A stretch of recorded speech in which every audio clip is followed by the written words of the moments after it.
Entonces vamos a comenzar con lo que sería pues la introducción a la biología. Ahora con un video mejorado, ¿eh? Todo para el Club de la Salud. Bien, entonces comencemos a hablar un poquito de biología.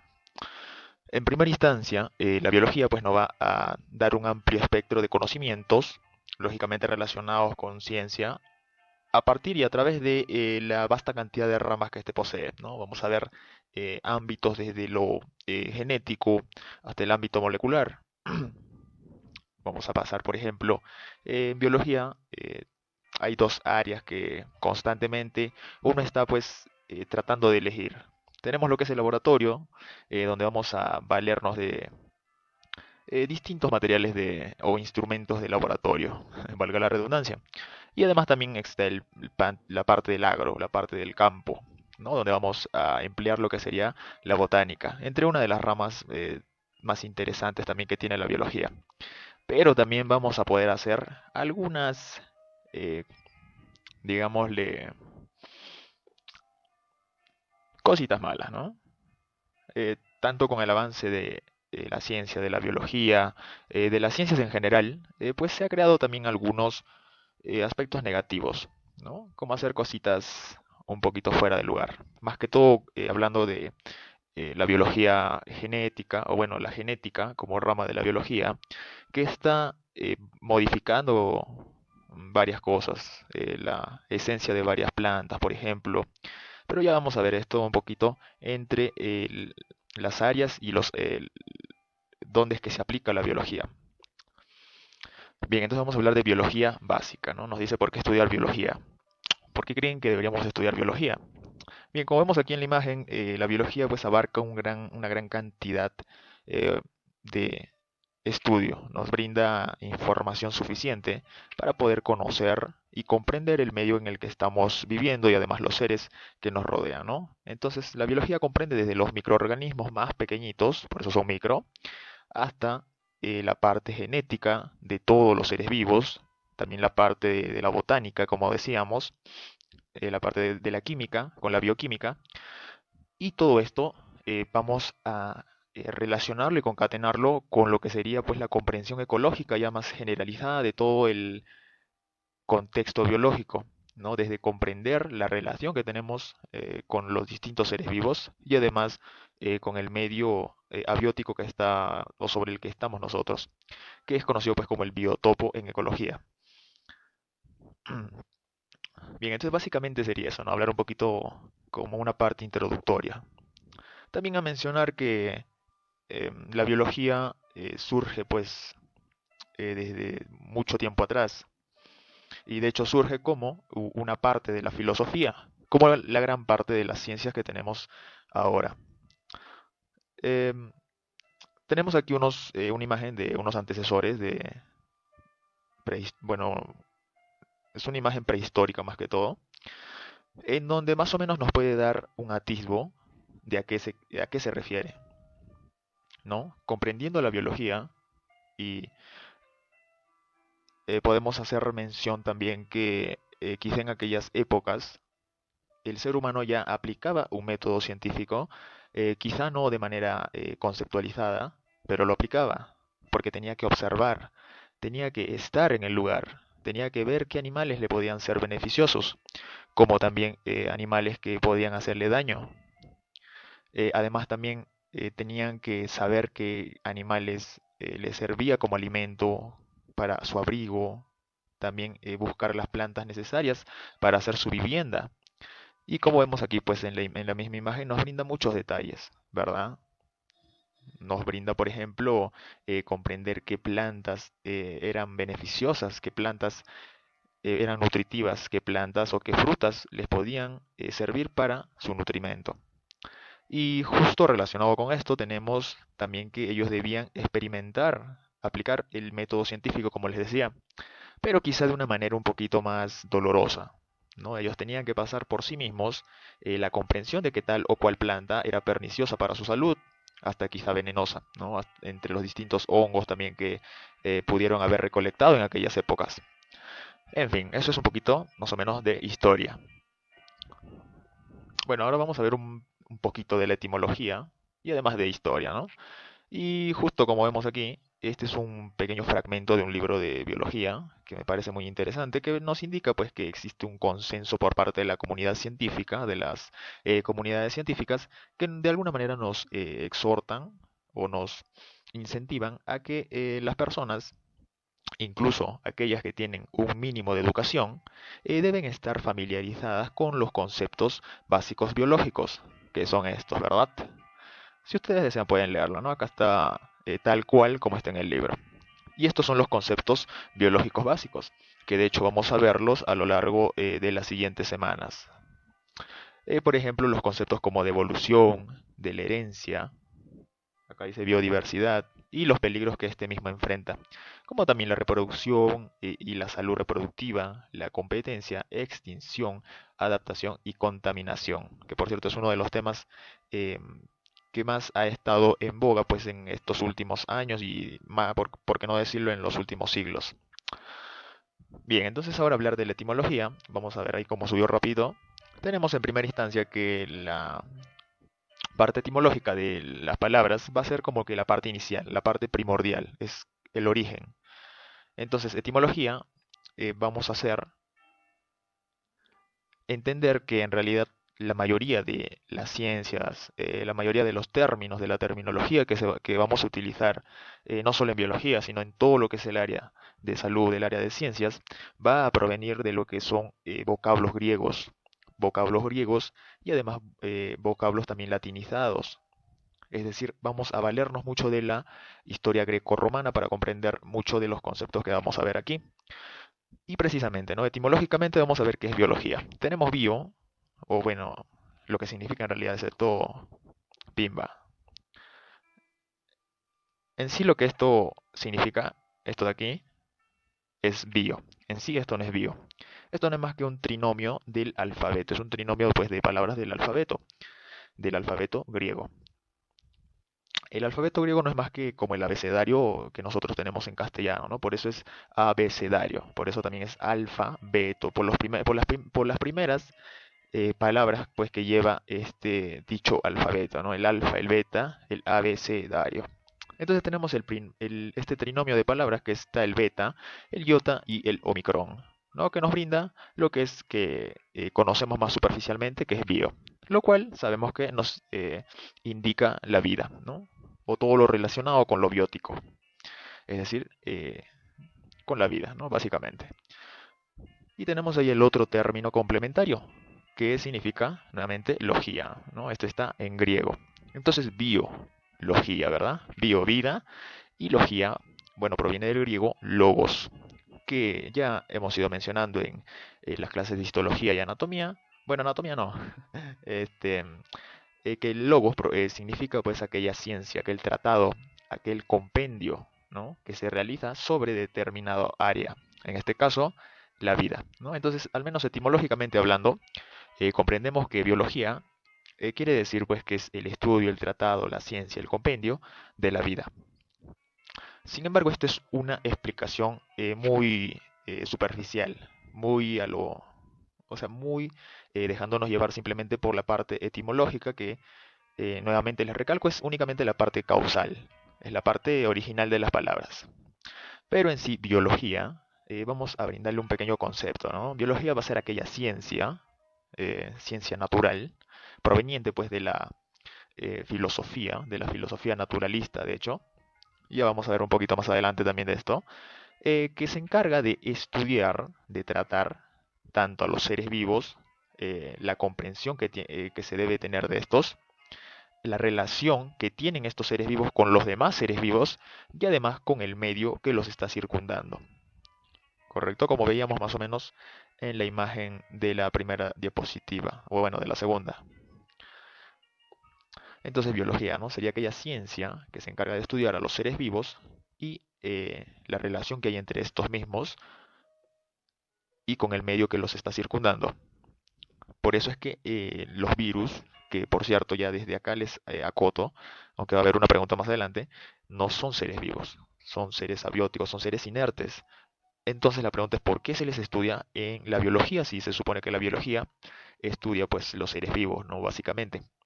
Esto ocurre porque los virus Si bien son partículas, ya adelantando supramoleculares, son agregados supramoleculares, ¿por qué se estudian y por qué de hecho tienen una rama específica, conocida como la virología, que se estudia en la microbiología, que se encarga de estudiarlos a fondo? Pues esto se responde en la misma definición de biología, porque miren, si recordamos, biología es la ciencia que estudia a los seres vivos, la relación que hay entre estos y el medio circundante. Es decir, van a haber noxas o elementos externos, por así decirlo, agentes que van a producirle daño al ser humano. Y bueno, también a todos los animales, ¿no? Y a nosotros como animales en la escala superior de la cadena trófica, ¿no? Entre comillas. Entonces los virus, como nos causan enfermedades, de ahí que se estudie por la biología, ¿no? Entonces, espero que se haya comprendido esta parte, ¿no? Por eso es que se estudian los virus en la biología. Si es que no se comprendía, ¿no? Si es que, digamos, han escuchado que los virus no son seres vivos, entonces ¿por qué se estudian en la biología? Pues esa es la respuesta. Porque provocan enfermedades a los seres vivos. Por eso requiere un estudio inmediato de los virus. Por eso tiene su propia rama, ¿no? Su propia rama muy amplia. Bien, entonces no nos vayamos mucho por las ramas de la biología. Y vamos a hablar más bien del father de la biología. ¿Quién es el padre? ¿Quién es este sujeto que vemos aquí? Pues no es más que un filósofo muy reconocido, conocido pues por los grandes aportes que nos ha dejado, no solo en la biología, sino también en varias áreas de la filosofía. Y tenemos pues a Aristóteles. Aristóteles. Aquí les dejo un poquito del alfabeto para que ustedes puedan practicar cómo es que se crea los términos pues en griego, ¿no? Tenemos por ejemplo el alfa, pueden así repasar, ¿no? El ro, que está por acá, el iota y así, etcétera, y formar Aristóteles, ¿no? Aquí vemos, les dejo siempre la ciudad donde él nace, este es el año también, 384, es decir, estos son 4 siglos antes de Cristo, y fallece pues en la ciudad de Calcis, Grecia, 322 antes de Cristo. Aristóteles, para hacer un poquito también de recuento, es el padre de la biología, pero también es el padre de la zoología. Esto debemos tenerlo muy claro cuando hablemos pues de estas ramas que vamos a verlo más adelante. Sin embargo, lo que nos compete aquí es mencionar que él es el padre de la biología debido a que él es el primero, de hecho, el que formula eh, una taxonomía primordial, es decir, diferenciando animales de vegetales. Él es el encargado, se podría decir que es el que inicia pues esta taxonomía, ¿no? Si bien el padre de la taxonomía es Carl von Linneo, Aristóteles es el primero en separar animales de vegetales por las características que él había observado. Por eso es considerado el padre también de la zoología y de la biología. Además, también hacer un poquito de mención, pues que en realidad este individuo que vemos aquí era un polímata, es decir, una persona que dominaba muchas áreas, no estudiaba muchas áreas. Por eso es también llamado el padre de las 4 ciencias. El padre de las 4 ciencias, porque no solo practicaba lo que era la biología, ¿no? Como de hecho como les iba mencionando, que la biología es una ciencia natural, o al menos era considerada una ciencia natural, entre otras ciencias que habían, precisamente porque derivan inicialmente de una filosofía naturalista, es decir, llevada a cabo por filósofos naturalistas, entre los cuales tenemos pues a los presocráticos, Aristóteles y sus discípulos, también uno de los colegas, uno de sus discípulos que es Teofrasto, con quien tenía pues mucho en común. Y a recordar también que Teofrasto es el padre de la botánica. Entonces, como les mencionaba, ¿no? Aristóteles, aquí está con Platón, su discípulo, uno de los discípulos más reconocidos en la historia de la filosofía, pero resulta pues que esta imagen es más o menos para explicar aquel engranaje, aquella historia que nos brinda, o mejor dicho, aquellos conceptos, aquellas ideas que nos han dejado a lo largo de los años estos filósofos.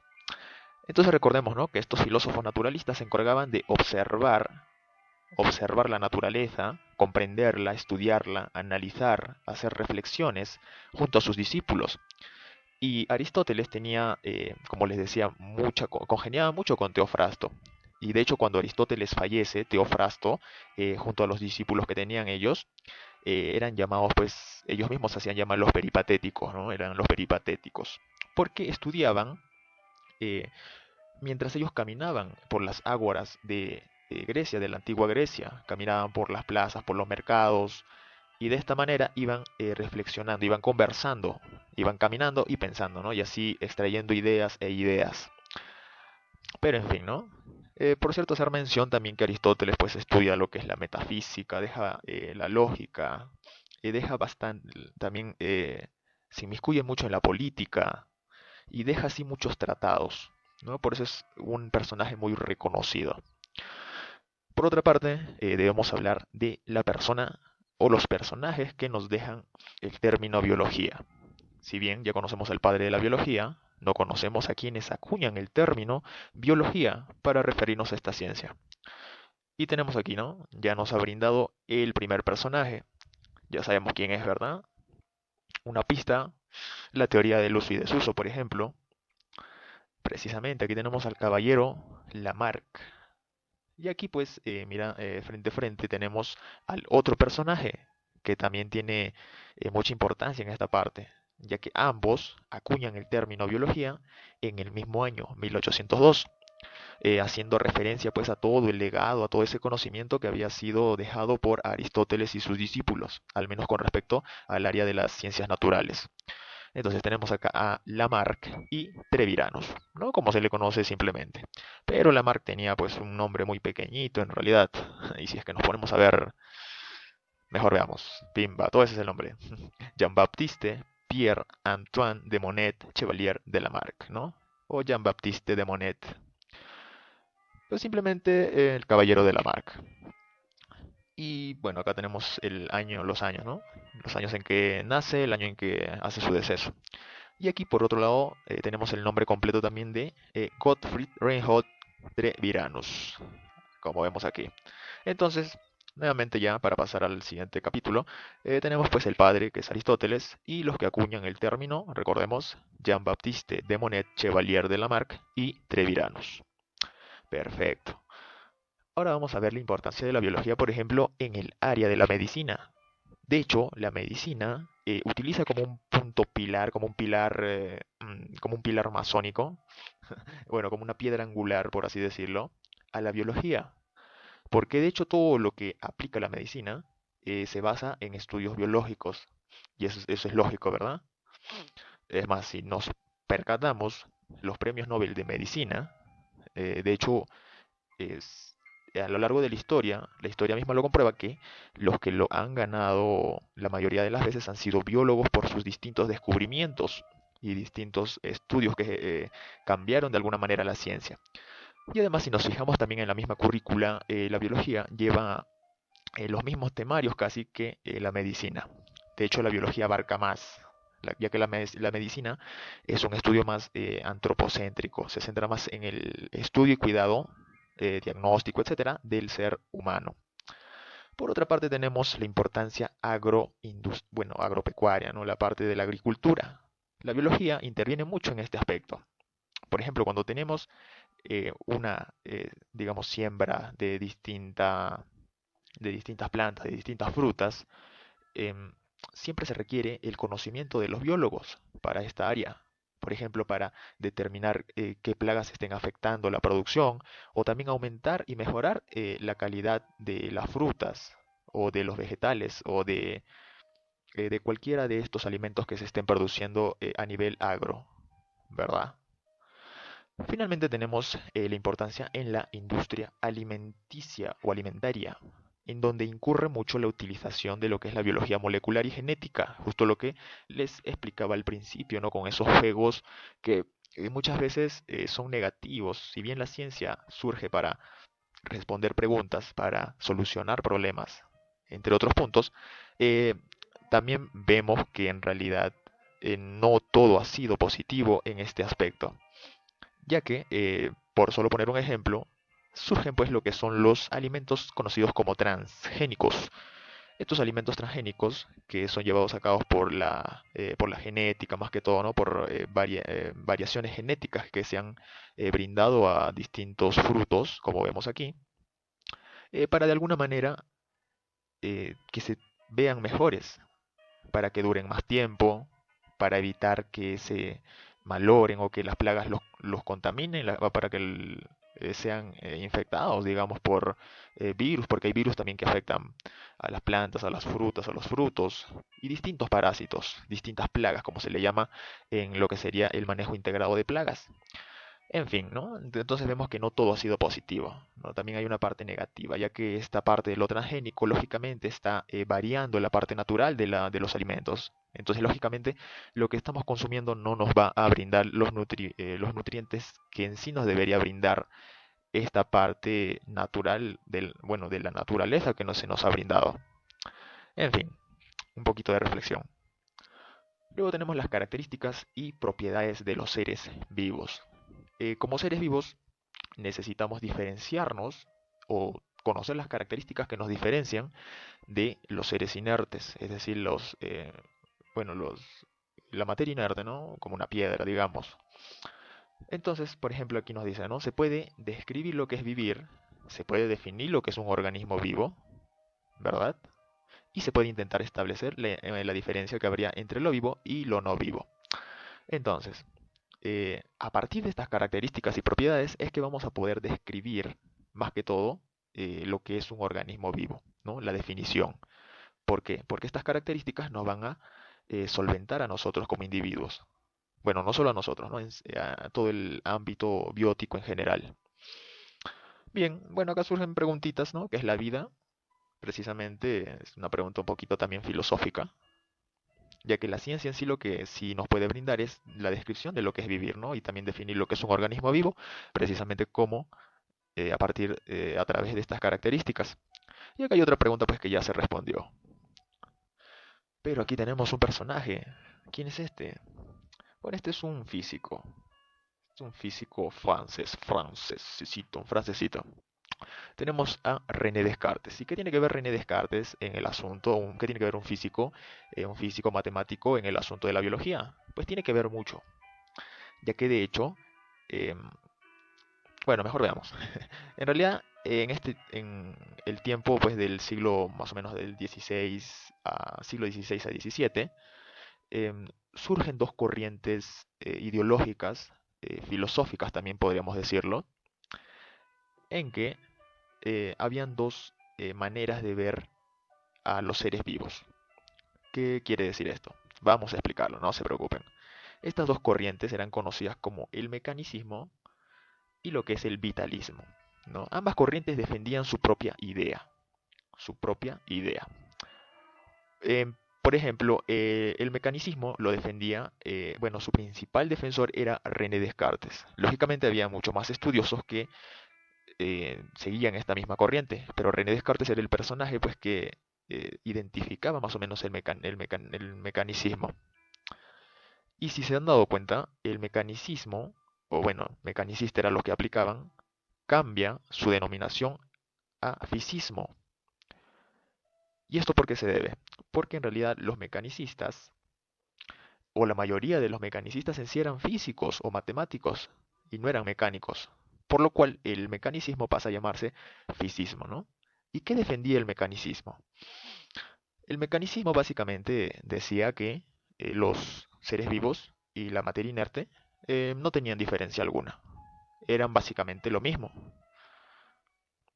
Eran lo mismo, ¿no? Estaban compuestos por lo mismo, que a un nivel, bueno, esto vamos a verlo más adelante, pero que a un nivel más atómico, a un nivel más micro, todo tenía relación, ¿no? Los mecanicistas eran eh, aquellos que defendían que no había una fuerza, una fuerza extraordinaria, que simplemente eran organizaciones jerárquicas que de alguna manera nos brindaban a los seres vivos, ¿no? Y que no había diferencia alguna con, digamos, una roca o un árbol.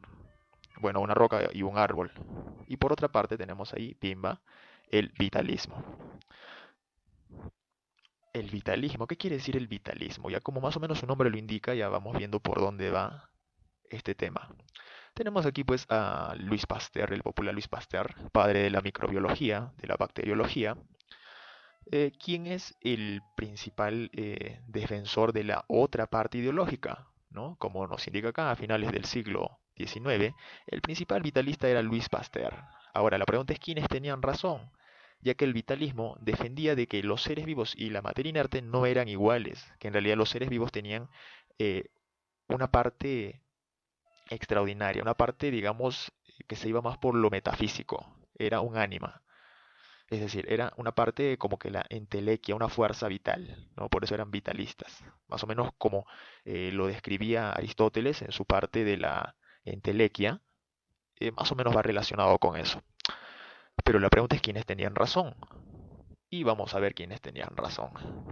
Pues surge Ernst Mayr, un biólogo evolucionista que propone pues una nueva corriente, ¿no? Ya no era fisismo ni vitalismo, sino nos propone el organicismo. Pero lo que hace este individuo, muy hábil, lo que hace es unir ambas ideas y sacarle a cada idea lo mejorcito. Es decir, lo que decía Rasmeyer en pocas palabras era que ambos tenían razón, pero ambos se equivocaban también. Por eso, pimba, tenemos el organicismo y nos dice pues que en realidad no es más que la suma del fisismo y el vitalismo. Claramente, extrayendo las partes más importantes del fisismo, recordemos, llamado primero mecanicismo, y sacando las partes más importantes del vitalismo. De esta manera, Ernst Mayr decía pues que si bien los fisistas tenían razón al explicar que no había diferenciación alguna con respecto a los seres vivos con la materia inerte, ya que todo esto se explicaba a un nivel molecular, que sí, claramente estamos compuestos por lo mismo que la materia inerte, pero del vitalismo extrae que sí tenemos un orden jerárquico distinto, el cual hace que nosotros tengamos, por así decirlo, eso que se denomina un alma, un ánima, ¿no? Que se comprende en el material genético, que lo tenemos todos los seres vivos. Entonces, básicamente, él une estas ideas primordiales de ambas corrientes y forma el organicismo. Este organicismo, como vemos aquí, es el nuevo sistema explicativo o paradigma biológico. ¿Qué quiere decir esto? Que ya es tomado como, o sea, ya no es algo que se ponga en duda, ya es algo confirmado, ya es algo aceptado por la comunidad científica, ¿no? Y domina desde 1930. Este nos dice, por ejemplo, que los procesos a nivel molecular se pueden explicar de manera perfecta por mecanismos físico-químicos. Esto más o menos a qué nos hace alusión a los físicos o a los vitalistas. Si pensamos un poco a nivel molecular, ¿no? Aquí nos está haciendo referencia pues a la parte del fisismo, ¿no? Donde nos indica que los procesos a nivel molecular pueden explicar perfectamente eh, o se pueden explicar perfectamente por mecanismos físico-químicos, como les decía, pero que dichos mecanismos tienen una influencia menor en los niveles superiores de integración biológica. Entonces, las características exclusivas de los seres vivos no se deben a su composición, sino más bien a su organización. Esto va ya con el vitalismo, ¿no? Con esa parte de la jerarquía que les decía, ¿no? Con la parte de la jerarquía que hacía que desde un nivel subatómico, que comprende toda la materia, viva y no viva, debido a esta organización íbamos a llegar hasta un punto en el que se forman los seres vivos, ¿no? Y de hecho, debido a esta organización es que se origina la palabra organicismo. Y aquí tenemos ya dos puntos claves. Pimba, ¿no? Dice, las funciones de los organismos vivos a nivel molecular obedecen a las leyes de la física y la química. ¿Esto qué es? Fisismo, ¿no? Ideas del fisismo. Luego tenemos, lógicamente, la otra idea. Bueno, ahí tenemos los seres vivos. Y aquí tenemos la parte que defendería, o la parte extraída del vitalismo, ¿no? Que donde nos dice que, sin embargo, los organismos son diferentes de la materia inerte, dice. Son sistemas ordenados jerárquicamente y gobernados por una parte genética, por una parte que es guiada por un material genético, es decir, por el ADN, ¿no? Que es lo que nos diferencia también básicamente de la materia inerte. Una piedra no tiene DNA, digamos. Entonces es eso, ¿verdad? El organicismo, que es ya el nuevo paradigma, que de hecho se toma hasta la actualidad para explicar, pues, lo que veníamos viendo. aquí, ¿no? ¿Dónde está? Aquí está, en las características y propiedades de los seres vivos, ¿no? Precisamente debido a estas características es que surgen estas dos corrientes que estaban en guerra. Pues bien, entonces ya hemos visto el organicismo, cómo surge, y ahora vamos a pasar a ver lo que es, em, bueno, tenemos unos investigadores que nos brindan las características de los seres vivos, o al menos nos atribuyen estas características que nos van a diferenciar, ¿no? Estas características que son llamadas propiedades, ¿no? Tenemos a Audesirk y el mismo Ernst Mayr. Bien, entonces tenemos ahí, ¿no? Los organismos, dice, vivos presentan una serie de propiedades, nuevamente, que son llamadas características. Son características. Tiene variedad de características, como vemos ahí. Hemos puesto algunas de las más principales, pero faltan como 2 a 3. Sin embargo, vamos a ver cada uno a detalle. Y para hacer más o menos un poquito ya de mención, tenemos la homeostasis, ¿no? Entre las características que van a representar a los seres vivos. ¿Qué quiere decir estas características? Quiere decir que todo aquel elemento que carezca de estas características o de la mayoría va a ser considerado un ser abiótico. Y los que tengan estas características pues van a entrar en el rango de los seres vivos. Antes de esto tengo que hacer mención de un punto clave, que es la presencia de las células. La presencia celular, como parte de la teoría celular, ya nos propone de hecho un punto clave para identificar a los seres vivos, proponiendo o sugiriendo, al menos en tiempos antiguos, que todo aquel organismo o microorganismo que esté constituido, aunque sea mínimamente de una célula, es considerado ya un ser vivo, ¿no? Porque la célula es como que la mínima, bueno, no es como que la mínima, en realidad es la mínima unidad, es la mínima porción que tenemos nosotros con vida. Bien, tenemos homeostasis, la palabra clave de homeostasis es pues equilibrio. Ya vamos a ver esto cómo va, equilibrio, metabolismo, un conjunto de procesos químicos, ¿no? Tanto degradativos como constructivos. Crecimiento, también vamos a verlo esto en movimiento. Recordemos que en movimiento ya lo vamos a ver. Irritabilidad, esto tiene que ver mucho con lo que es la presencia de estímulos, ¿no? Irritabilidad y coordinación, de hecho, van juntos.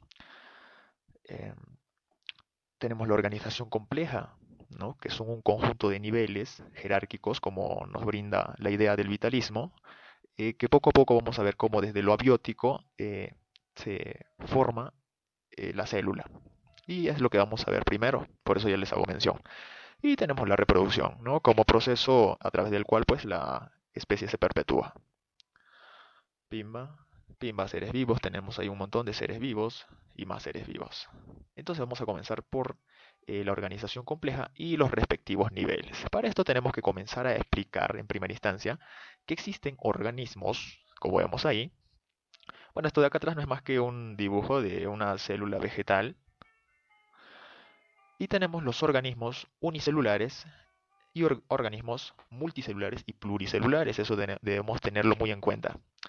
Justo como les decía, ¿no? Como haciendo mención de la teoría celular y que toda célula de hecho proviene también de otra célula para acotar un poco más de detalle, eh, tenemos los organismos unicelulares. Por si se preguntaban si habían organismos que tenían una sola célula, pues sí, sí la hay. Y son los organismos llamados unicelulares o monocelulares también. Y su mismo nombre ya lo dice, ¿no? Son organismos que están constituidos por una sola célula. Es decir, una sola célula cumple con con todas estas características. Con todas estas características cumple esa célula. Es decir, esta célula hace hace su propio metabolismo, también tiene su propio desecho, hace sus propios movimientos, se reproducen, se alimentan, etcétera, ¿no? Ellos mismos son gobernantes de su propia unidad individual celular. Aquí tenemos como ejemplo, este es un protozoario, que vamos a verlo en taxonomía un poquito, vamos a hablar de eh, estos microorganismos, también en parasitología vamos a verlos. Son protozoarios, ¿no? Protozoarios, estos son de la parte de los ciliados, ¿no? Se diferencian por los cilios que tienen en su periferia, ¿no? Alrededor. En fin, Tenemos los unicelulares y también tenemos los multicelulares y pluricelulares. Aquí la definición se da sola, ¿verdad? Son organismos pues que eh, se constituyen por una cantidad abundante de células y su crecimiento se da más que todo por el incremento de las células, a diferencia del crecimiento en los organismos unicelulares que se da por el incremento del volumen nada más, ¿no? Ya que lógicamente es una sola célula.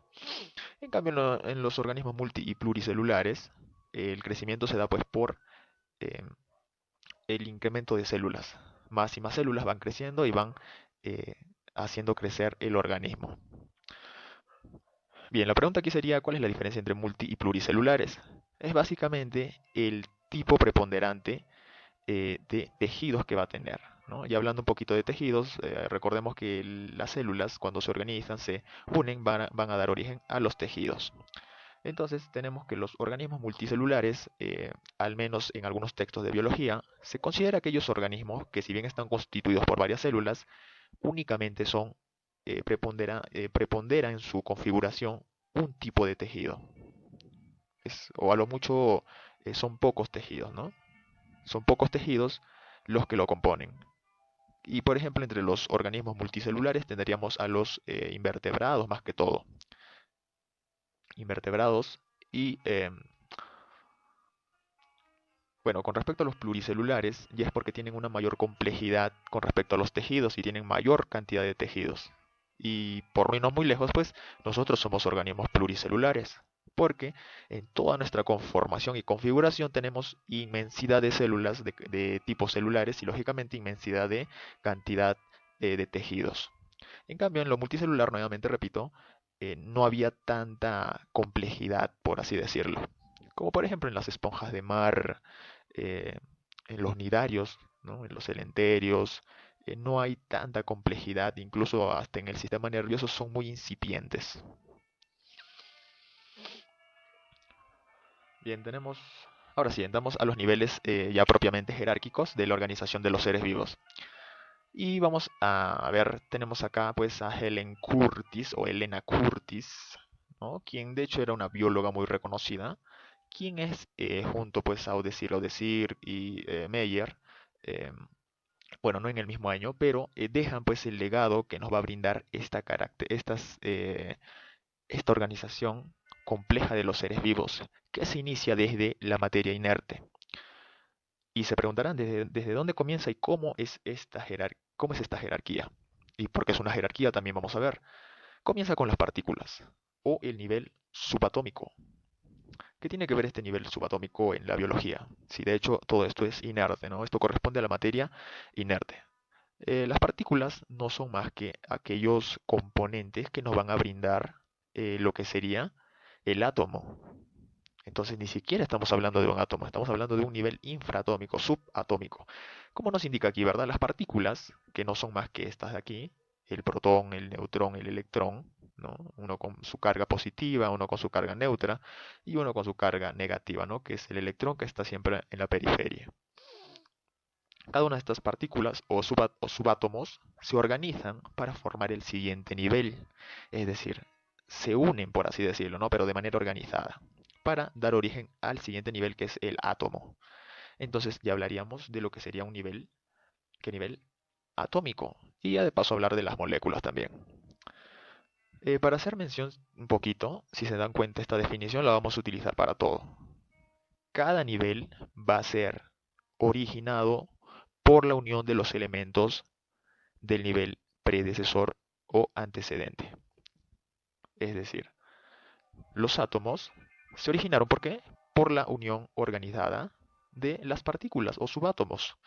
Entonces, de igual manera, ¿no? Con esa misma temática, las moléculas vamos a darnos cuenta que van a ser originadas a partir de la unión de los elementos de manera organizada del nivel anterior. Recordemos esto, ¿sí? Entonces, los átomos. Vamos a ver cómo va este asunto. Pimba. Ahí hay dos preguntitas, ¿no? ¿Qué forman 6 átomos de carbono, 6 de oxígeno y 12 de hidrógeno? Y abajo también hay que forman 2 de hidrógeno y un átomo de oxígeno. Básicamente, bueno, ya sabemos que forman, tenemos ahí pimba. Tenemos aquí pues a la glucosa, ¿no? C6H12O6. pimba, la glucosa. Entonces, puse junto el nivel atómico y el nivel molecular porque de hecho es más fácil explicarlo de esta manera, al menos a mi parecer. Tenemos 6 átomos de carbono, ¿verdad? Entonces estamos viendo el nivel atómico, estamos hablando aún de átomos de carbono. Sin embargo, estamos viendo que estos se unen para dar origen a una molécula, que es la molécula de la glucosa, una molécula muy conocida que vamos a estudiarla un montón. Y abajo, por otra parte, tenemos 2 átomos de hidrógeno y uno de oxígeno, y creo que todos sabemos qué forma eso, ¿no? ¿Una molécula de qué? De agua. Recordemos, se dice molécula de agua, no se dice agua. Bien, entonces, pimba, tenemos que diferenciar también que hay tipos de moléculas. Hay moléculas orgánicas y moléculas pimba inorgánicas. Bueno, al revés, ¿no? Inorgánicas, orgánicas. Ahora la pregunta es, ¿cuál de estos dos es molécula orgánica? ¿La glucosa o la molécula de agua? Para esto debemos definir un poquito, ¿no? ¿Cuál es la diferencia entre una molécula orgánica y moléculas inorgánicas? Bueno, una molécula orgánica es aquella molécula que va a estar, o su composición química va a estar conformada por una secuencia continua de carbonos, es decir, una secuencia carbonada. Y la antítesis sería pues las moléculas inorgánicas, ¿no? Son aquellas moléculas que van a carecer de esta secuencia carbonada. Si bien puede tener carbono en su composición, no van a tener una secuencia como tal, ¿no? Una secuencia continua. Entonces, habiendo dicho eso, ya podemos saber a qué corresponde la glucosa, ¿verdad? ¿Qué tipo de molécula es? ¿Qué tipo de molécula sería? Epa, precisamente una molécula orgánica. ¿Y por qué sería una molécula orgánica? Porque está constituido por una secuencia continua de carbonos, una secuencia o cadena también de carbonos. ¿Pero dónde están los carbonos? Pues aquí, C6. Cada uno de estos puntos hace referencia a un carbono, un átomo de carbono. Tenemos 1, 2, 3, 4, 5 y 6, ¿verdad? Entonces la glucosa es una molécula orgánica. Y ya pues lo que quedaría sería la molécula inorgánica como la molécula de agua, ¿verdad? Es más, ni siquiera vemos que tiene carbono, ¿verdad? Em, pero como les decía, en el que sea inorgánica no quiere decir que no posean carbono. Sí hay algunas moléculas inorgánicas que tienen carbono en su composición química. Sin embargo, no están necesariamente en una secuencia continua, ¿sí? En una cadena carbonada. Bien, entonces hemos visto lo que es el nivel atómico y el nivel molecular por acá. Perfecto, ahora pasamos al siguiente nivel, que sería nada más que la unión y organización pues, del nivel que hemos visto ahorita, ¿no? El nivel molecular. Pero antes de eso vamos a ver un pequeño apartado que nos dice, ¿no? Que aunque cada nivel está formado por componentes del nivel precedente, la nueva organización de los componentes en un nivel dado da como resultado a la aparición de propiedades nuevas que son muy diferentes de las del nivel anterior. Eso es claro, ¿verdad? Porque cuando vimos el átomo, es decir, el nivel atómico, vimos pues que las partículas presentan una característica diferente. No son de hecho subátomos. Y una vez que forman el siguiente nivel, lógicamente cambian la característica.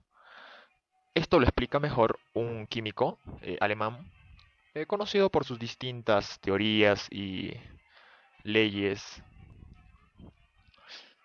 Y vamos a esperar que esto pase. No sé, se paró. ¿Qué cosa? El taxi. Bueno, ahí estamos viendo nuevamente, ¿no? El nivel atómico. Bueno, recapitulando, hemos visto nivel subatómico, el nivel atómico, nivel molecular. Volvió ahí el popular, al del que estábamos hablando y se cortó. Bueno, entonces tenemos ahí pues al químico alemán Niels Bohr, ¿no? Como vemos ahí. Niels Henrik David Bohr. ¿Y qué tiene que ver este personaje pues en este asunto? Se preguntará. Resulta pues que él brinda un ejemplo impresionante para describir este pequeño dato que está acá, y es el siguiente, ¿no? Nos dice a temperaturas normales, bueno, él experimenta, ¿no? Dice que a temperaturas normales el oxígeno y el hidrógeno, que si nosotros buscamos en la tabla periódica, corresponde a la fila de los gases, ¿verdad? Y nos dice pues que son gases. Y el agua, que está compuesta por estos dos elementos, como ya vimos en la representación del nivel molecular para la molécula inorgánica del agua, es líquida con propiedades muy distintas de cada uno de estos gases. Entonces, si se dan cuenta, pues esto explica claramente todo este apartado. Bien, ahora vamos a ver el nivel macromolecular, que es el subsiguiente al nivel molecular. Como nos dice ahí, ¿no? Existen variedad de moléculas diversas y que pueden asociarse entre sí para dar estructuras más complejas. Si se dan cuenta, es la misma definición que hicimos pues al principio, ¿verdad? Ahora, tenemos ahí, pimba, y ahí tenemos los principales, las principales moléculas, ¿no? Bueno, las primordiales, al menos para ponerlo en contexto. Hay un montón, pero estas son las que más usamos en biología y medicina. En el amoníaco sabemos que es un gas, ¿no? Compuesto por nitrógeno e hidrógeno. em, bueno, producido por humanos, por bacterias. También lo produce pues materia inerte como los suelos, piedras, etcétera. Urea es uno de los principales productos de desecho que nosotros tenemos. Se produce a nivel del hígado por el proceso de ureogénesis y se excreta pues a través de la orina, ¿no? Recordemos que somos nosotros animales ureotélicos por excelencia debido a esto. Y también hay invertebrados que excretan amoníaco, ¿no? Y son amoniotélicos. La celulosa componente de lo que sería la pared celular de las células vegetales. Cloroformo es un tipo de fijador muy semejante al formol que se utiliza pues sobre todo en laboratorios de lo que es laboratorios químicos, ¿no? Laboratorios químicos. Y tenemos acá a la popular, a la glucosa. ¿Qué vamos a hacer con esa glucosa? Vamos a explicar cómo se forma el nivel macromolecular de una manera muy sencilla, a través de un proceso de polimerización. ¿Qué es este proceso de polimerización? Poli es bastantes o muchos. Merización viene de meros, más o menos, de cuerpos, formas, tiene distintas acepciones, pero ahora vamos a tomar como cuerpos, ¿sí? Meros cuerpos. Entonces la polimerización es un proceso a través del cual un monómero, es decir, un solo cuerpo, em, no, mejor dicho, es un proceso a través del cual los monómeros, es decir, y en plural los monómeros, es decir, unidades de cuerpos, imaginemos cuerpos de, no sé, de piedras, ¿no? Un monómero, imaginemos una piedrita. Luego, estos son monómeros, ¿verdad? Vemos varias piedras, varios monómeros de piedras. Estos se unen y, digamos, imaginemos que se conglomeran y forman una masa grande, van agrandándose. Ese proceso sería polimerización, ¿no? Hacer un producto más grande a partir de la unión de monómeros. Entonces la glucosa aquí vamos a tomarla como un monómero, ¿no? Como una piedrita, imaginemos. El cual nos va a brindar dos productos, ¿no? Primero el glucógeno en los animales, que es un producto de reserva, ¿no? La glucosa, cuando unimos varias unidades, varios monómeros de glucosa por un proceso de polimerización, se forma la glucosa, que es una macromolécula de reserva. Esta ya es una macromolécula de reserva, o es una molécula grande, por así decirlo, que se reserva generalmente pues a nivel del músculo, a nivel del hígado, a nivel de, bueno, a nivel de músculo e hígado primordialmente. Y que eso se utiliza pues para cuando tenemos días de ayuno, ¿no? O bueno, días de ayuno prolongado en que no hay alimento, el cuerpo de manera inteligente rompe ese glucógeno. Bueno, esos son otros datos, pero para que tengan al menos conocimiento, rompe ese glucógeno y libera la glucosa necesaria hacia la sangre para tener la energía suficiente y no morir pues de caquex. Bueno, no morir. Luego tenemos el otro producto de la polimerización de monómeros de glucosa, que es el almidón. ¿Y qué tiene que ver este almidón? ¿Qué es este almidón? De igual manera es un producto de reserva, es una macromolécula de reserva, pero en los vegetales. Esto es en los animales, estos son los vegetales, ¿correcto? Ambos dos nos brindan, o son, mejor dicho, los carbohidratos. Carbohidratos, básicamente, o hidratos de carbono. Ahora, en el nivel macromolecular vamos a hablar de carbohidratos, proteínas, ácidos nucleicos y lípidos. Esos son los principales cuatro macromoléculas que tenemos. Estas macromoléculas las estamos llevando en este apartado como, bueno, estos carbohidratos que hemos dicho, las proteínas, las estamos llevando como macromoléculas en este apartado debido a la explicación biológica correcta, ¿no? Sin embargo, vamos a ver que estos carbohidratos y proteínas, lípidos y además bueno, acá salen, ¿no? Como ya vimos esto ya lo vimos. Acá están los principales, ¿no? Los carbohidratos, los lípidos, proteínas y ácidos nucleicos. Esto lo vamos a ver en biología en otra clase como bioelementos y biomoléculas. Recordemos, así como vimos moléculas orgánicas e inorgánicas, también hay biomoléculas, ¿no? Que son básicamente lo mismo, ¿no? Cuando hablamos de macromoléculas, estamos hablando de hecho de biomoléculas también, ¿no? Biomoléculas orgánicas en este caso. Así que no se cree mucha confusión. Y cuando hablen, si hablan de biomoléculas, digamos, de carbohidratos, proteínas, no se confundan, es igual hablar que macromoléculas, ¿sí? Mucha diferencia sí va a haber cuando se refieran al nivel supramolecular. Ahí sí no hay ninguna diferencia.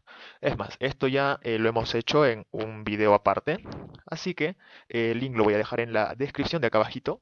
De acá abajito. Y bueno, espero les haya servido esto y que tengan un buen día. Y gracias por quedarse a ver hasta el final del video. Adiósito.